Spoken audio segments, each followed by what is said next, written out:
son cours normal en dépit de quelques difficultés rencontrées sur le terrain. C'est ce qui ressort d'une rencontre entre le comité technique d'experts de la MINUSMA et le gouvernement du Mali. La MINUSMA a réitéré son engagement de respecter les délais fixés. Une centaine de familles démunies viennent de bénéficier d'un don de vivres. Ce geste est de Touré Lobo Traoré, ancienne première dame et marraine du mois de la solidarité, édition 2023. Réflexion sur la gestion des crises locales. Les radios de proximité renforcent leurs compétences sur le sujet. Une initiative de la Fondation Hirondelle en partenariat avec l'URTEL. Nara dispose désormais d'un bureau régional de l'ERTM, une réponse des autorités de la transition à la demande de la population de la localité. Retour sur l'installation de ce nouveau bureau dans ce journal.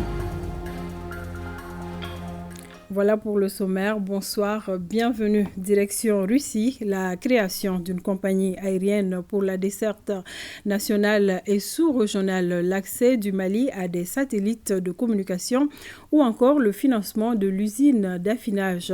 Au menu des rencontres de la délégation malienne à Moscou avec les administrations et sociétés d'État russes, le ministre de l'économie et des finances et ses collègues ont notamment rencontré des responsables des ministères russes des Transports et des Affaires étrangères. Envoyés spéciaux à Moscou, Yaya Kounate, Brahima Koulibaly. Les avions aux couleurs du Mali dans le ciel malien et celui de la sous-région, les autorités de la transition y travaillent depuis le sommet Russie-Afrique tenu en juillet dernier à Saint-Pétersbourg. L'opérationnalisation de cette compagnie dans un délai d'1 an était au centre des échanges de la délégation malienne avec les responsables du ministère russe en charge des transports et celui des affaires étrangères. Notre objectif, c'est la desserte domestique, c'est-à-dire entre les différentes régions et les districts de Bamako, la capitale, et ensuite entre le Mali et les autres capitales sous-régionales. Les échanges ont permis de conclure un point, c'est-à-dire l'invitation de la République du Mali vers mi-novembre 2023 à un forum organisé par le ministère des Transports russe relatif à tout ce qui est comme transport ou infrastructure de transport. Donc, des échanges que nous avons eus, il y a certaines informations qui ont été demandées à la partie malienne et ces informations vont être transmises au ministère des Transports de la Fédération de Russie. À partir de ces informations qui seront transmises, nous serons mis en contact avec des compagnies et qui va aboutir à l'opérationnalisation d'une compagnie nationale aérienne d'ici 1 an. Les rencontres ont été fructueuses parce que ça nous a permis d'échanger sur le modèle, c'est-à-dire le type qui correspond au Mali. Si pour notre pays, l'heure n'est pas encore à la conquête spatiale, certains domaines d'intervention de l'agence spatiale russe Roscosmos intéressent bien le Mali.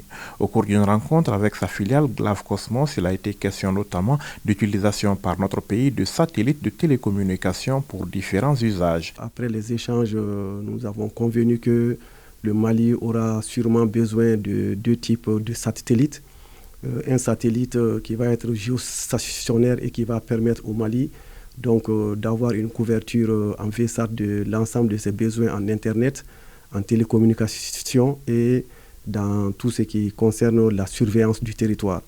Nous allons également avoir besoin d'un satellite qui va être mis à basse altitude, qui va nous permettre de faire de la télédétection, la cartographie, la surveillance frontalière dans le domaine agricole pour pouvoir donner la qualité des sols, les types d'intrants agricoles qu'il faut mettre. Donc tout ce qui est application de l'astronomie en matière de développement économique. Donc les échanges nous ont permis d'avancer très rapidement et nous attendons une proposition concrète de la société Roscosmos qui nous invite également à préparer une liste d'étudiants qui doivent pouvoir venir faire des études et également faire un transfert de compétences à la suite desquelles nous allons signer un mémorandum nous permettant donc d'engager très rapidement l'accès du Mali à l'utilisation des satellites. Pourquoi pas lancer un satellite au nom du Mali. Du financement des projets adoptés au cours de cette visite, particulièrement de la société d'affinage, il en a été également question au cours d'une rencontre avec l'agence russe pour le crédit à l'exportation et l'assurance des investissements EXIAR, une agence qui se fixe comme objectif la protection des entreprises russes et de leurs banques de financement du risque de non-paiement. La société EXIAR a été rencontrée pour qu'il puisse discuter avec la société Gazprom Bank pour nous permettre d'assurer le financement de l'installation de cette usine. Donc des échanges, nous avons en tout cas échangé sur toutes les problématiques. Je pense que dans les jours à venir, ils vont discuter avec la société Gazprom pour nous revenir avec une proposition concrète qui tiendra compte de la qualité de la relation avec la Russie et qui va nous permettre très rapidement d'avancer sur la réalisation de cette usine. Avec EXIAR, le Mali compte œuvrer au développement des importations et des exportations en vue de favoriser l'essor des relations commerciales entre Bamako et Moscou. À présent, ce communiqué parvenu à notre rédaction, le ministère de l'administration territoriale et de la décentralisation informe les citoyens résidant au Mali de la mise en place d'un dispositif de délivrance du numéro d'identification nationale NINA, temporaire aux personnes n'ayant jamais été enrôlées au recensement administratif à vocation d'état civil RAVEC à compter du 18 octobre 2023. Ce NINA temporaire permettra aux détenteurs de postuler pour les différents concours annoncés et aussi de s'inscrire dans les universités maliennes. Cette initiative vise à faciliter davantage les démarches administratives subordonnées à l'obtention d'un NINA. Le NINA temporaire est attribué par le Centre de traitement des données de l'état civil CIS à Korofina. Les pièces exigées pour l'attribution du NINA temporaire sont une copie extrait d'acte de naissance dont l'année de délivrance est antérieure ou égale à 2009, une copie de la carte d'identité biométrique sécurisée ou de la carte NINA ou de la fiche NINA des parents, une copie des diplômes antérieurs à l'an 2009, le cas échéant. Le comité technique d'experts de la MINUSMA et du gouvernement s'est réuni aujourd'hui mardi pour évaluer les activités menées dans le cadre du processus de retrait de la MINUSMA conformément à la mise en œuvre de la résolution 2690 des Nations Unies. De cette rencontre, il ressort que le processus suit son cours normal en dépit des difficultés rencontrées sur le terrain. La MINUSMA a réitéré son engagement de respecter les échéances fixées par le Mali. Mamadou Fane. Cette réunion du comité technique d'experts de la MINUSMA et du gouvernement malien sur le processus de retrait de la MINUSMA vise à faire le point sur les avancées dans le transfert des tâches et responsabilités. Il s'agissait également de faire une évaluation de la situation sécuritaire. Cette réunion s'est déroulée dans un esprit constructif. Ça nous a permis de faire le point de toutes les activités déjà réalisées depuis le démarrage de cette seconde phase du retrait. Et également, au cours de la réunion, ce qui a lieu aussi de souligner et de saluer, c'est que malgré les difficultés, nous avons pu soulever les défis et également envisager ensemble les mesures à apporter pour pouvoir les surmonter afin que cette seconde phase se déroule dans les meilleures conditions. L'évolution de la situation sécuritaire sur le terrain a des implications sur ce retrait de la MINUSMA avec une procédure accélérée de retrait qui va prendre place en consultation, en concertation avec toutes les parties, en particulier les autorités gouvernementales. Et à chaque fois qu'il y aura des difficultés, nous continuerons à travailler ensemble pour trouver des solutions. La deuxième étape du processus de rétrocession des camps de la MINUSMA se poursuit conformément au chronogramme prévu. Cependant, quelques difficultés demeurent. Pour Kidal, Tessalit, Aguelok, là également la visite conjointe elle est programmée. Les dates communiquées, vous les connaissez déjà, mais c'est vous dire également qu'en fonction des réalités du terrain, ces dates peuvent être avancées ou reculées. Donc pour le moment, je pense que les retraits de manière générale se déroulent conformément au calendrier présenté. Je confirme que la réunion a été l'occasion de réaffirmer l'engagement de la MINUSMA à respecter son départ dans les délais prévus avant le 31 décembre du Mali. Les experts maliens et de la MINUSMA entendent maintenir le dialogue pour un bon déroulement des opérations de retrait dans le respect des engagements pris par les deux parties. Des tirs à l'arme lourde des groupes terroristes ont visé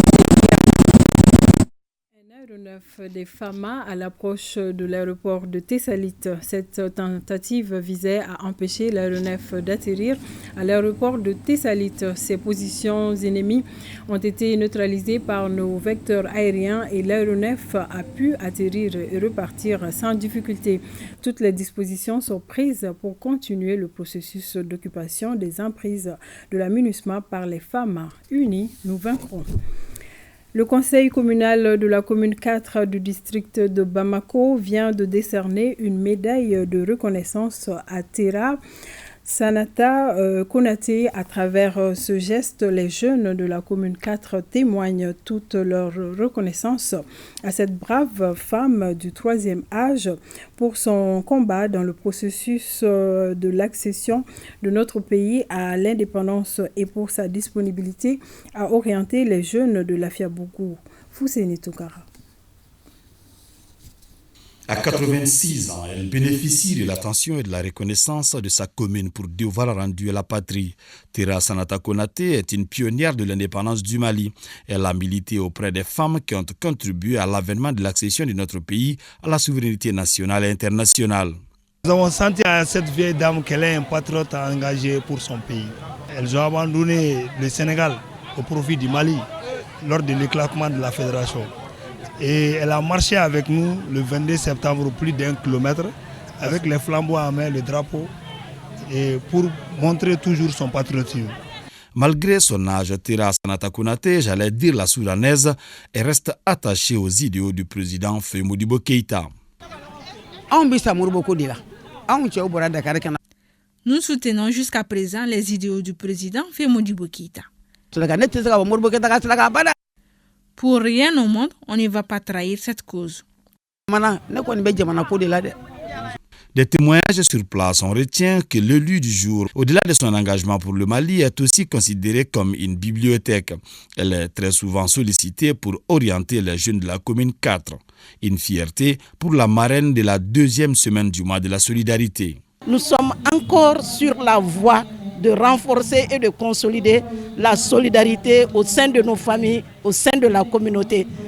En plus de la médaille, Tera Sanata Konaté a eu un tableau de reconnaissance et un carton en guise de cadeau dont le contenu n'a pas été révélé devant ses petits-fils.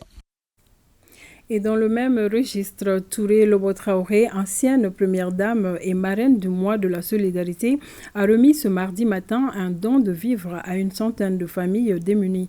La donatrice indique que ce geste rentre dans le cadre de l'entraide et de la générosité. Elle invite les personnes de bonne volonté à faire preuve de charité envers les personnes les plus défavorisées durant tout ce mois. Reportage Khadija Tokone et Yacouba Konaté. La marraine du mois de la solidarité, Mme Touré Lobo Traoré, fait parler son cœur. Elle offre un don en vivres d'une valeur de 20 millions de francs CFA et une enveloppe de plus de 700 000 francs CFA à 143 familles à travers l'Union malienne Raoul Folérou et l'Association des personnes de petite taille. Occasion pour la généreuse donatrice de rappeler l'importance de l'entraide. Cette cérémonie hautement humanitaire est la modeste contribution de la marraine que je suis à travers la Fondation Amadou Touré pour l'enfance au profit du mois de la solidarité. Nous sommes heureux de procéder à un don de vivres à 143 familles avec une enveloppe de 715 000 francs CFA aux ex-pensionnaires de l'Institut Machou. De même, un appui de 50 sacs de riz et 20 bidons d'huile destinés aux personnes de petite taille. En contribution, l'hôpital de Luxembourg consacre gratuitement tout le mois d'octobre au dépistage du cancer féminin. Nos remerciements chaleureux vont à toutes les personnes physiques et morales ayant poser des actes louables dans le cadre du mois de la solidarité. Malgré une petite averse en cette saison pluvieuse, la cérémonie a tenu toute sa promesse et on pouvait lire joie et lueur d'espoir sur le visage des bénéficiaires. Nous remercions Lobo Traoré pour ses gestes et nous faisons des bénédictions pour elle.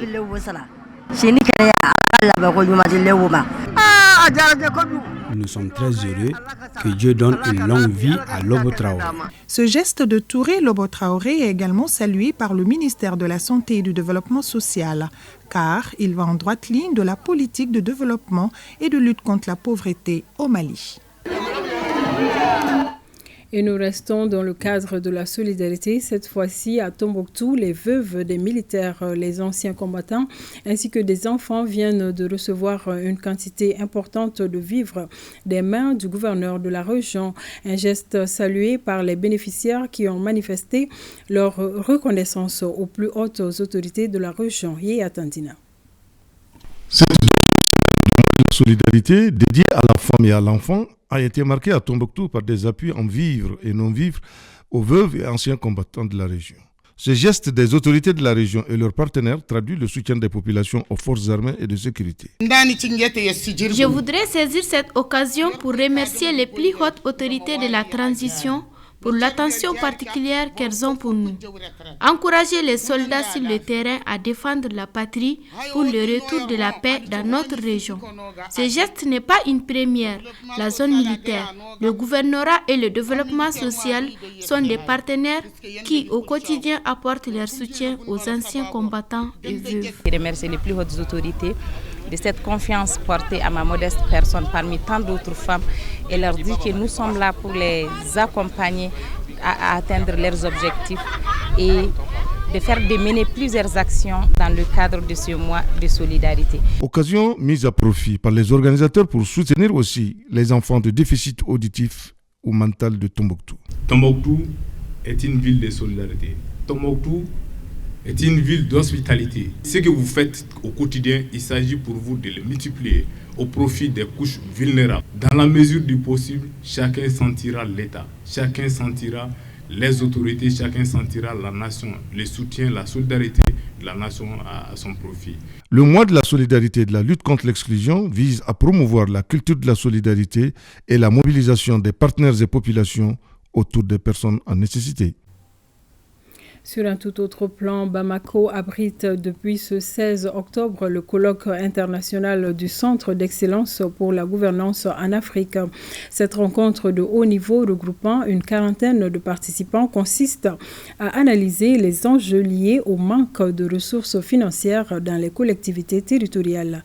L'édition a pour thème finances locales et développement. Reportage Saloum Kounaté. La 5e édition du colloque scientifique international qui tient en ce moment se veut de progrès sur tous les plans, d'où le choix du thème « Finances locales et développement ». La rencontre scientifique vise à créer un espace de discussion qui contribuera à améliorer les finances locales. C'est un thème extrêmement important au regard du contexte national et international, mais aussi au regard de son importance par rapport aux activités de nos institutions de recherche. Le thème finances locales et développement pose la problématique générale du financement de la décentralisation. J'allais dire du financement endogène de la décentralisation, avec en toile de fond les enjeux et défis liés à l'optimisation des ressources financières des collectivités territoriales et surtout à l'utilisation judicieuse de ces ressources en vue de promouvoir un développement national, régional et local cohérent et durable. Ce colloque est organisé par l'Université des sciences juridiques et politiques de Bamako, le Centre d'excellence de gouvernance locale en Afrique et le Centre de formation des collectivités territoriales en partenariat avec DAAD et la GIZ. Au Mali, les régions et communes ont très peu de possibilités de générer leurs propres revenus. Pour cela, le gouvernement s'est engagé à mettre 30% des revenus à la disposition des régions et des communes. L'Allemagne, à travers sa banque de développement KfW, contribue au investissement des collectivités territoriales en partenariat avec le gouvernement malien à travers la mixité. Il s'agira pour les participants du colloque, à travers les différents panels, de faire l'état des lieux en analysant les différentes ressources locales d'une part, d'amener les collectivités à mieux appréhender leurs potentialités, d'évaluer leurs forces et faiblesses en matière de financement du développement local et de prendre des mesures appropriées pour collecter le maximum de ressources d'autre part. Propositions issues des 3 jours d'échange vont permettre de lancer une évaluation sectorielle de financement du développement local dans nos pays. Je le disais tantôt, la Fondation Hirondelle, en partenariat avec l'Union des radios et télévisions libres du Mali, organise un séminaire de 3 jours. Il s'agit de renforcer les compétences des radios de proximité afin qu'elles puissent gérer les crises locales par les postures éditoriales adéquates. Le point avec Aridou Matina. Les radios locales vivent le quotidien des communautés et jouent un grand rôle dans l'apaisement des conflits locaux. Mais souvent, elles ne sont pas bien préparées à traiter convenablement certaines informations sensibles. Par manque de discernement et de maladresse, certaines radios sont même parfois facteurs d'aggravation des crises locales. Il s'avère donc nécessaire de renforcer les capacités des radios, d'où ces séminaires initiés par la Fondation Hirondelle à l'intention des stations membres de l'URTEL, partenaire stratégique de Studio Tamani. Le séminaire a pour objectif de rendre encore plus attentifs les responsables des radios communautaires, les rendre attentifs à la manière dont les radios notamment devraient intervenir dans des situations de conflit. Vous savez qu'une maladresse peut enflammer une crise. L'Union des radiodiffusions et télévisions libres du Mali s'évertue à renforcer les compétences de l'ensemble des radios membres de l'URTEL pour favoriser davantage la prévention et la gestion des crises locales et nationales. Il s'agit de renforcer les compétences de nos radios membres. Les radios membres de l'URTEL sont au sein même de la communauté. En un mot, elles sont ancrées dans cette communauté. Donc, c'est pourquoi on a dit, en cette période, qu'est-ce qu'il faut ? Il faut que ces radios aussi jouent pleinement leur partition en faisant des meilleures productions tendant non seulement à éviter des conflits entre les communautés. Le séminaire de 3 jours sera tourné vers la pratique. Chaque radio présentera une production que sa station a eu à gérer. La rencontre des leaders panafricains se tiendra du 9 au 10 novembre prochain pour la première fois à Bamako. L'information est donnée au cours d'un point de presse tenu à cet effet. Une initiative du Mali en prélude à la journée nationale des légitimités traditionnelles, nous dit Alpha Maïga. La grande rentrée des traditionnelle d'Afrique est placée sous le thème « La culture, une passerelle entre le passé, le présent et le futur ». Opportunité de véhiculer l'ensemble des initiatives africaines pour le changement. La grande rentrée est une activité patriotique, d'union, de solidarité et de cohésion des peuples d'Afrique. L'activité devra se passer le 9 et 10 novembre à la marche de la journée nationale des légitimités traditionnelles. À cette occasion, la grande rentrée des dignités traditionnelles d'Afrique va s'appuyer sur nos traditions, nos valeurs, nos richesses, voire notre africanité. C'est pour déclencher la prise de conscience et promouvoir la paix et le vivre ensemble autour d'un certain nombre d'activités comme des parades des têtes couronnées sous forme de procession royale, forum des leaders, conférences thématiques. Nous avons pensé organiser une plateforme donnant la parole aux dignitaires d'Afrique pour qu'ils puissent s'attaquer aux vraies questions de l'Afrique. La gouvernance, il y a les questions au niveau social, il y a au niveau sécuritaire, il y a au niveau du terrorisme. Le point de presse a permis de baliser le terrain afin d'accueillir 1000 participants venant du Mali, des autres pays d'Afrique et le reste du monde. Le Mali est devenu l'épicentre aujourd'hui de la résistance africaine. Et dans ce sens, nous devons de réunir pour pouvoir sortir de ces 2 jours de rencontre une puissance sociale qui permettra de soutenir un peu les actions, la vision de notre président de la transition qui a dégagé un chemin pour les afro-descendants, pour les Africains et qui est en marche vers son destin, et son destin est lié au destin du Mali. La grande rentrée des dignitaires a défini aussi ces valeurs qui sont le changement, l'humanité, l'équité, la responsabilité et l'excellence. autour d'une vision, le Mali nouveau bien gouverné et stable et surtout enraciné dans ses valeurs socioculturelles. Célébrons nos aînés, c'est le thème de la 4e édition de la journée du géologue célébrée samedi dernier au mémorial Modibo Keïta. Le nouveau code minier, la géoscience, quel avenir pour les jeunes? Ce sont entre autres questions débattues au cours de cette journée. Aliou Abdoulaye Touré.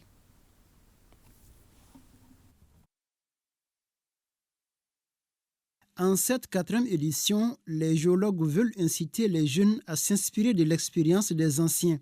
La journée se veut également un cadre propice pour célébrer les doyens qui ont donné le meilleur d'eux-mêmes pour l'émergence du secteur de la géologie au Mali, d'où le thème « Célébrons nos aînés ». C'est l'occasion pour nous de montrer aux Maliens ce que c'est qu'un géologue et que fait un géologue. Nous ne cessons de parler du secteur minier au Mali, nous ne cessons de parler de l'essor du secteur minier au Mali. Donc la journée est organisée vraiment pour porter à la connaissance du Malien lambda le rôle du géologue, l'importance de sa place vraiment dans le secteur minier malien. La journée du géologue est une opportunité pour les professionnels de la géologie, les décideurs et porteurs de projets de discuter des défis, rôle et place du géologue au Mali. Nous avons présenté une dizaine d'aînés vraiment qui ont fait la fierté du Mali, aussi bien dans le domaine de la recherche minière que de la recherche pétrolière. On sait comment les premiers jugements ont été découverts, dans la douleur, dans la brousse avec les serpents qui circulent partout, avec des lions qui vous pourchassent. Et ce sont ces anciens-là qui ont vécu ce calvaire. Cadre d'échange et de rencontre, la journée du géologue entend encourager les jeunes à s'orienter vers des études de géologie pour davantage promouvoir le secteur. L'Institut national de santé publique vient d'organiser un atelier pour une meilleure maîtrise des urgences en santé publique. Il s'agit pour les participants venus des services techniques de l'État de se familiariser avec la gestion efficace des urgences afin d'intervenir en tout lieu. Youssouf Diakité, compte rendu. Cet atelier, appelé des niveaux basiques des agents des services centraux sur la gestion des urgences de santé publique, est une initiative de l'UNSP, Institut national de santé publique. C'est surtout pour renforcer leurs capacités en gestion des urgences de santé publique. Il s'agit pour les participants de maîtriser les modes de surveillance des événements, choisir une image opérationnelle lors d'un accident et intégrer les responsabilités d'une équipe de veille. Nous pensons que c'est quelque chose de très important pour le Mali et pour toute la sous-région d'avoir cette capacité locale de pouvoir répondre aux urgences de santé publique. Ça, c'est une chose qui nous est une de nos priorités. À l'issue de cette activité, nous aurons un pool de 30 cadres nationaux formés sur la gestion des urgences de santé publique. Ces personnes pourront bien appuyer les pays à faire face contre ces urgences sanitaires. Le département de tutelle, après avoir salué la démarche, a réitéré son accompagnement pour l'Institut de toutes les initiatives allant dans le sens de l'amélioration des conditions de vie de la population malienne. La préparation et la riposte aux épidémies et autres événements de santé publique cadrent parfaitement avec la mission de l'Institut national de santé publique et s'inscrit en parfaite cohérence avec les plans d'action annuels du département des opérations d'urgence de santé publique qui constitue son bras technique dans ces domaines. Cette formation, faut-il le rappeler, a été motivée du fait que le système national de prise en charge des événements de la santé publique a été mis à rude épreuve à plusieurs reprises.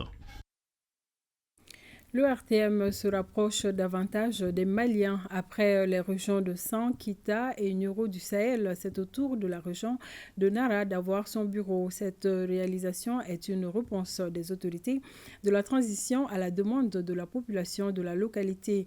Retour sur la cérémonie d'installation du chef de bureau au RTM Nara avec Boukari Koulibaly. Longtemps réclamé par la population de Nara, l'ORTM est désormais présente dans cette nouvelle région. Un rêve devenu une réalité grâce aux efforts consentis par les autorités et matérialisés par la direction générale de l'ORTM. Cette cérémonie marque l'installation du chef de la nouvelle station régionale de Nara. L'initiative vise à donner une plus grande visibilité à la région. Et c'est Idrissa Keita qui doit désormais conduire la destinée de la station ORTM de Nara. En vue de l'opérationnalisation de l'ORTM de Nara, le département chargé de la communication a doté la structure de téléviseurs, de bancs de montage et d'une caméra et accessoires.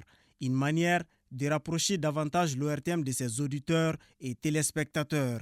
Un geste salué par les autorités régionales qui ont réitéré leur engagement à aider l'ORTM dans la réussite de sa mission dans la région de Nara. Aussitôt installé, le chef de la station régionale ORTM de Nara a rendu une visite de courtoisie aux légitimités traditionnelles et religieuses. Et en troisième région, une vingtaine est membre du réseau des femmes opératrices économiques de Koulikoro s'inspire des stratégies et actions portées par les sœurs de Sikasso. C'est à travers une visite d'échange d'expériences de 2 jours initiée par le Conseil régional de Koulikoro. Objectif, mieux définir les orientations à apporter aux femmes entrepreneurs de la localité dans l'augmentation de leur productivité. Moussokoro Sérémé et Amadou Dolo. Asseoir une stratégie de développement et de promotion de la femme opératrice économique, c'est cette vision commune qui a conduit cette mission des membres du REFOE, Réseau des femmes opératrices économiques de Koulikoro, dans la région de Sikasso. Une rencontre d'échange, de partage d'expériences et de transfert de connaissances mutuelles, marquée par une visite de terrain de 6 entreprises agroalimentaires et artisanales. Ce que nous avons vu comme expérience, peut-être arrivé chez nous, on va essayer de l'appliquer. Les matières premières, c'est ce qui nous manque à Koulikoro. Donc, Inch'Allah, avec cet échange-là, nous allons quand même nous procurer de ces matières premières à travers les femmes de Sikasso. Voir les sœurs de Koulikoro s'inspirer de ce que nous faisons est un honneur et une fierté. Cela nous donne plus de courage et renforce l'unité et la cohésion sociale de nos régions. Zone à vocation agro-silvo-pastorale, Sikasso compte plus d'une centaine d'unités de transformation répertoriées par l'association des femmes rurales. Nous les accompagnons dans les formations et toutes les foires régionales et sous-régionales les accompagnent, les femmes.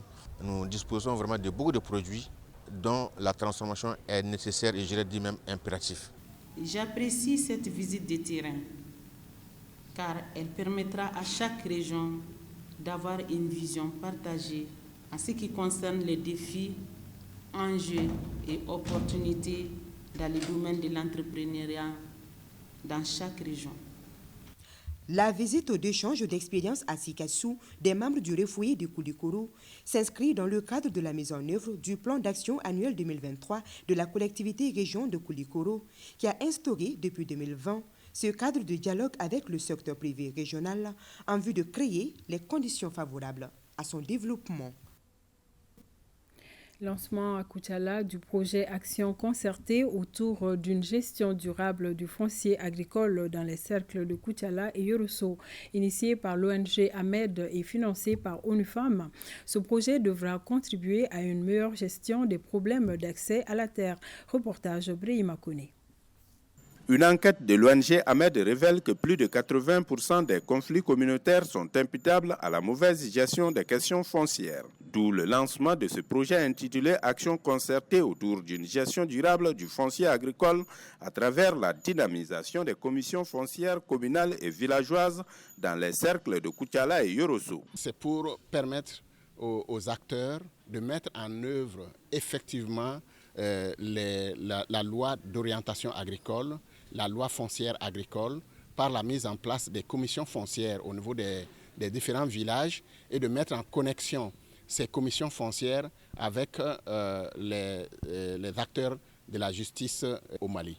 Les commissions foncières sont des institutions de prévention et de gestion durable des conflits liés au foncier agricole, en ce sens qu'elles constituent un gage de paix et de cohésion sociale. Il me plaît particulièrement de remercier l'ONG Ahmed pour avoir accepté de mettre en œuvre ce projet, un partenariat qui fera de nos 2 cercles un pôle d'attraction de mobilisation sociale et participation citoyenne en matière de gestion du foncier agricole. Ce projet essentiellement axé sur la prévention et la bonne gestion des conflits liés au foncier agricole est initié par l'ONG Ahmed et financé par ONU Femmes. Il devra aider le gouvernement pour la mise en œuvre des politiques nationales de développement. À Bougouni, tenue de la restitution publique de l'exercice budgétaire du Conseil régional de Sikasso. L'exercice vise à créer un climat de confiance entre le Conseil régional de Sikasso et les collectivités. À l'issue de cette restitution, le Conseil a adopté à l'unanimité le nouveau budget primitif de 2022.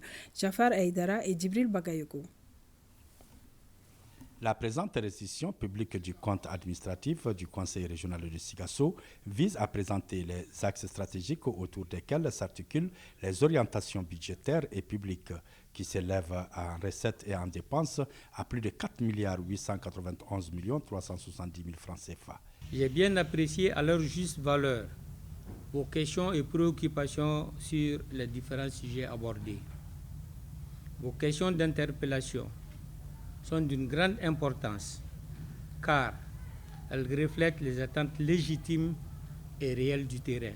Au cours de cette session, le Conseil a présenté quelques réalisations faites par le Conseil régional de Sikasso. Il s'agit entre autres 2 aménagements hydro-agricoles, construction des sièges des futurs conseils régionaux de Bougouni et de Koutiala, la réalisation de 5 adductions d'eau dans la région de Bougouni, équipement de 4 CCRF, 4 CESCOM et d'un PACO dans la région de Bougouni. Avec cette restitution publique, on sait qu'il y a la transparence entre nous et le Conseil régional. Les défis que notre processus de décentralisation doit lever sont entre autres la communication, la bonne gouvernance, la critique, l'autocritique, le devoir de rendre compte. Le Conseil régional de Sikasso vient de montrer la preuve que ces défis peuvent être levés en acceptant de se soumettre à cet exercice d'interpellation. À l'issue de cette restitution publique, le Conseil a délibéré à l'unanimité pour la mise en œuvre du nouveau budget primitif. Et nous allons dans la cité des Balançons. L'Institut supérieur privé de commerce et de management vient de procéder à l'inauguration de son nouveau siège à Ségou. L'infrastructure qui présente plusieurs commodités permettra d'offrir un cadre idéal d'apprentissage aux étudiants. Honoré Tchenou et Bakary Traoré. Bâti sur une superficie de 600 mètres carrés, l'Institut supérieur privé de commerce et de management ISPCOM est un R+1. Il est composé de 9 salles de classe, d'un bureau du directeur général, d'un bureau du surveillant, d'un bureau du responsable assurance qualité et relations publiques, d'un laboratoire, d'une cantine scolaire et d'autres commodités.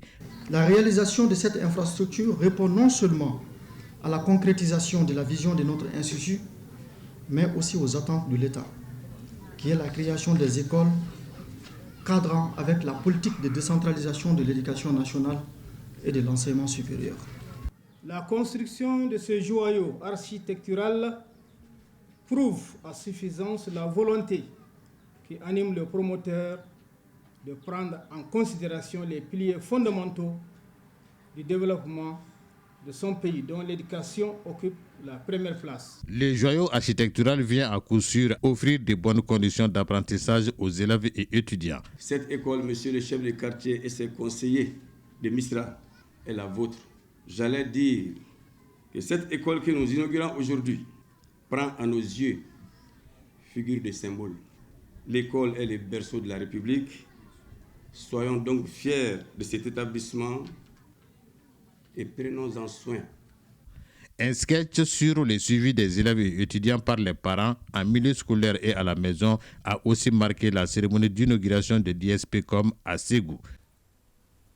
Restons toujours à l'école. Face à la recrudescence des violences dans l'espace universitaire, les autorités du Mali ont posé récemment des actes visant à bannir ces violences. Ainsi est organisée la coupe du directeur général du Centre national des œuvres universitaires afin d'améliorer les conditions d'apprentissage et de détecter les talents en milieu universitaire. Nous allons écouter le directeur général du CENU. Il est au micro de Fousseni Samake. Vous n'êtes pas sans savoir qu'aujourd'hui, nos universités sont devenues violentes. Et en organisant cette coupe, ça va contribuer à créer un climat de bons vivres pour que les étudiants puissent étudier dans les meilleures conditions possibles qui font partie de nos missions. Et bientôt, nous allons lancer dans les semaines à venir la Coupe du ministre de l'Enseignement supérieur et de la Recherche scientifique. Donc c'est déjà pour dire que l'équipe de Ségou est déjà prête, un tremplin pour nous de pouvoir sélectionner et détecter nos talents dans les universités de façon générale au Mali. Et parce que simplement, nous avons déjà créé un club universitaire au Mali qui existe déjà. Et maintenant, nous sommes en train de nous atteler à pouvoir constituer cette équipe, à détecter les talents et pour permettre à ces talents, ces jeunes qui sont dans nos universités, de pouvoir s'épanouir. Et terminons par une bonne nouvelle en sport football. Cet après-midi, un match amical international, les Aigles du Mali ont battu les Faucons verts de l'Arabie Saoudite 3 buts à 1. Le Mali a présenté une belle copie. C'est la deuxième fois dans l'histoire que le Mali gagne face à l'Arabie Saoudite en 4 confrontations. Le résumé du match avec Siragatou Sissi. Soirée parfaite des Aigles du Mali face aux Faucons verts de l'Arabie Saoudite, terrassé 3 buts à 1. Le sélectionneur Eric Sekouchel pour ce match a choisi un 11 de départ remanié à 80%. Et les joueurs ont répondu présents au stade Portimao du Portugal. Moussa Doumbia, 14e minute, et Hamari Traoré, 42e minute, regagnent les vestiaires de torse bombé. L'Arabie Saoudite réduit le score à la 58e minute par le capitaine Salem Al-Dawsari. Les Aigles du Mali insistent et privent les Saoudiens de ballon. À la 71e minute, Lassine Siniago en réussite porte le score à 3 buts à 1. Comme en 1996, le Mali bat l'Arabie Saoudite en amical. Au staff technique de tirer les enseignements de ce rassemblement du mois d'octobre. Tous les regards sont tournés vers la CAN 2023 et les éliminatoires de la Coupe du Monde 2026. Le Mali livrera en novembre 2 matchs, l'un contre le Tchad à Bamako et l'autre face à la Centrafrique. Voilà, c'est sur ces images qu'on se dit au revoir. Merci de nous avoir suivis et merci à tous nos téléspectateurs de Sanando. C'est dans le cercle de Baraouli. Excellente soirée.